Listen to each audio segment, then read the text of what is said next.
Hi hello నమస్తే. అసలు జనాలు పశువుల కన్నా దారుణంగా తయారయ్యారు అనిపిస్తుంది. మహారాష్ట్రలో పర్భని అనే ఏరియా నుంచి ఒక బస్సు అయితే వెళ్తుందన్నమాట పూణేకి. సో ఆ బస్సులో 19 ఇయర్స్ అమ్మాయి డెలివరీ అయ్యింది బేబీ బాయ్కి. బస్సులో నుంచి బట్టలు చుట్టేసి బయటికి ఇసిరేసిందంట. అక్కడికక్కడ స్పాట్ డెడ్ అంట బేబీ. అసలు మనుషులు మృగాల కన్నా హీనంగా తయారవుతారు.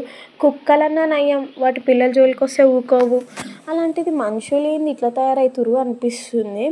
పక్కనే ఒక బాయ్ కూడా ఉన్నాడంట. వాళ్ళ హస్బెండ్ అని అన్నారంట, కానీ ప్రూఫ్స్ అయితే చూపించలేదంట. ఎందుకు ఇట్లా పడేసిరు ఏంది అని రీజన్ అడిగితే పోషించే శక్తి లేదంట.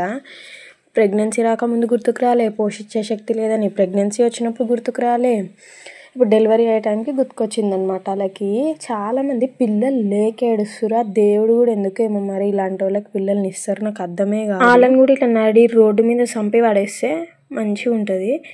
కర్మ అనేది ఒకటి ఉంటుంది, అది ఎప్పటికన్నా మనకు రిటర్న్ అవ్వాల్సిందే. ఏమంటారు?